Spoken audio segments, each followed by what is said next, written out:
പെസവാനായിട്ട് ഞങ്ങൾ മലയാറ്റൂർ ചെറുവഴി തന്നെയാണ് നടക്കാൻ പോയി. പക്ഷേ രാവിലെ ആയതുകൊണ്ടാണ് വലിയ തിരക്കുണ്ടായില്ല. പിന്നെ ഇപ്പോൾ പണ്ടത്തെ പോലെ അല്ല, കുറേ പാർക്കിംഗ് ഒക്കെ ആയതുകൊണ്ട് നമുക്ക് എവിടെയൊക്കെ വണ്ടികളൊക്കെ എടുക്കുന്നതെന്ന് അറിയാൻ വലിയ ആളുകൾ മിക്കവാറും മല കയറിക്കൊണ്ടിരിക്കുകയായിരിക്കുമല്ലോ സമയത്ത്. ഇന്നത്തെ ബ്രേക്ക്ഫാസ്റ്റിൻ്റെ കൂടെ ഇത് പാവയ്ക്ക വാട്ടിയതായിട്ടോ, പിന്നെ പുട്ടും പഴവും ഇച്ചിരി ഗ്രീൻ പീസ് കറിയാണ്. എനിക്ക് പാവയ്ക്ക വാട്ടി ഭയങ്കര ഇഷ്ടം. പണ്ട് സ്കൂളിലും കോളേജിലും പോകുമ്പോൾ അമ്മ സ്ഥിരം തന്നൂടായിരുന്നു പാവയ്ക്ക. നല്ല ടേസ്റ്റ് ആട്ടോ. നമ്മൾ സിമ്മ് തീയിലിട്ടിട്ട് കുറേ നേരിട്ട് പയ്യെ അങ്ങ് വാട്ടിയെടുക്കുമ്പോൾ നല്ല രുചിയാട്ടോ. ഇതിൻ്റെ ഇടയിൽ അപ്പച്ചൻ ഓടി കിടക്കണുണ്ടോ, നമ്മുടെ മോട്ടോർ ടാങ്ക് അടിക്കണില്ല, അതിൽ വെള്ളം കയറുന്നില്ല. അപ്പോൾ അതിൻ്റെ ഓരോ പ്രശ്നങ്ങൾ സോൾവ് ചെയ്യാൻ വേണ്ടി ഓടി കിടക്കുന്നതാണ്. ഞാനൊന്ന് ഹെൽപ്പ് ചെയ്യാൻ പോയതാണ്, ഒരു പൈപ്പ് ഒടിച്ചു കൊടുത്തു. പിന്നെ അവിടെ മൊത്തം വെള്ളപ്പൊക്കമായി.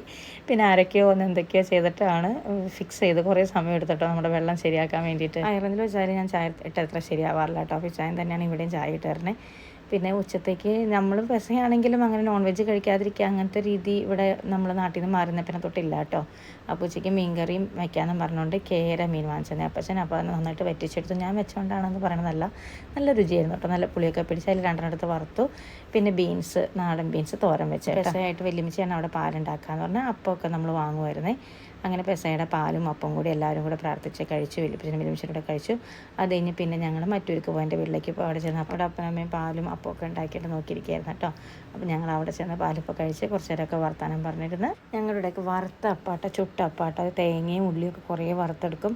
അതുപോലെ അപ്പം ആയാലും ചെറുതായിട്ട് എണ്ണ ഒഴിച്ചിട്ട് ചുട്ടെടുക്കും കേട്ടോ. മറ്റേ സ്റ്റീം ചെയ്തിട്ടുള്ള അപ്പമല്ല, നല്ല രുചിയാണ്. ഞങ്ങൾക്ക് ഈ അപ്പം മാത്രമേ ഇഷ്ടമുള്ളൂ, സ്റ്റീം ചെയ്ത അപ്പം ഞങ്ങൾക്ക് ഇഷ്ടമല്ല. ഞാൻ അമ്മയുടെ അപ്പം ഉണ്ടാക്കൊന്നും വേണ്ട, പാല് മാത്രം ഉണ്ടാക്കിയാൽ മതി, അപ്പം നമുക്ക് വാങ്ങാമെന്നൊക്കെ പറഞ്ഞു കേട്ടോ.